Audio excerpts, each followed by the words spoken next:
কোচবিহার নাট্যসংঘ ক্লাবের দুর্গাপুজোর থিম সৃষ্টি সুখের উল্লাসে। শরতের ভোরে ঘাসের শিশির কণায় হালকা শীতল বাতাসে শিউলি ফুলের সুমধুর গন্ধে জানান দিচ্ছে মা আসছে।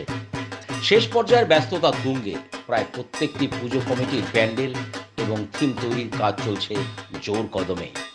কোচবিহার শহরে এবারে বেশিরভাগ ক্লাবগুলোতে বিগ বাজেটের মাধ্যমে দর্শনার্থীদের নজর কাড়তে তৈরি করা হচ্ছে থিম।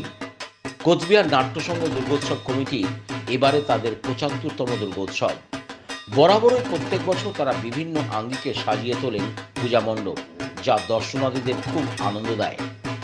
এই প্লাটিনাম জয়ন্তীতে নাট্যসংঘের দুর্গোৎসবের থিম সৃষ্টি সুখের উল্লাসে। পুজো কমিটির সহ সভাপতি জানিয়েছেন যে থিম তৈরির শিল্পীরা সকলেই নদিয়া জেলার নবদ্বীপ মায়াপুর থেকে এসেছেন। বিগত ২ মাস থেকে কাজ করে নিপুণ শৈল্পিক দক্ষতায় ফুটিয়ে তুলছেন থিম সৃষ্টি সুখের উল্লাসে। পশ্চিমবঙ্গের বিভিন্ন জেলায় বিভিন্ন কৃষ্টি কালচারকে তুলে ধরা হবে এই থিমের মাধ্যমে। এবারে তাদের পুজোর মোট বাজেট ১০ থেকে ১৫ লক্ষ টাকা।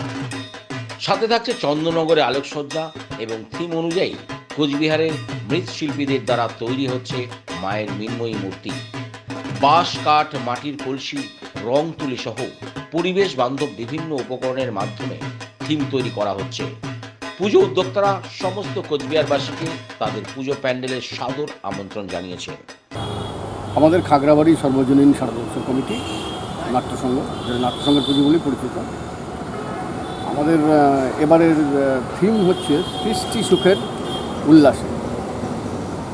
আর বাজেট মোটামুটি ১৩ থেকে ১৪ লাখ টাকা। শিল্পীরা কোথাকার? আমাদের যারা প্যান্ডেল তৈরি করছে এই শিল্পীরা এসছে নবদ্বীপ মায়াপুর থেকে। কেন এই থিম সৃষ্টি সুখের উল্লাসে, কেন এই চিন্তা ভাবনা? চিন্তাটা হচ্ছে মানে আমাদের বাংলার মানে পশ্চিমবঙ্গের যতগুলো জেলা রয়েছে আর কি, প্রত্যেকটা জেলারই একেবারেই ঘরোয়া কিছু, মানে একদম একেবারেই ঘরোয়া কিছু লোকশিল্প আছে, যেটা মানে সেই সমস্ত জেলাগুলোর সব আলাদা আলাদা স্বতন্ত্র ইন্ডিভিজুয়াল। তা সেই সমস্ত লোকশিল্পগুলোর আদলে আমাদের যে নবদ্বীপ থেকে এসে যে প্যান্ডেল তৈরি করছে রাজু সূত্রধর, সে এবং তার সহশিল্পীরা আমাদের এই প্যান্ডেলটাকে তৈরি করছে। আমাদের মোটামুটি ধরুন আগস্ট মাসের থেকেই প্যান্ডেল তৈরির কাজ শুরু হয়ে গেছে।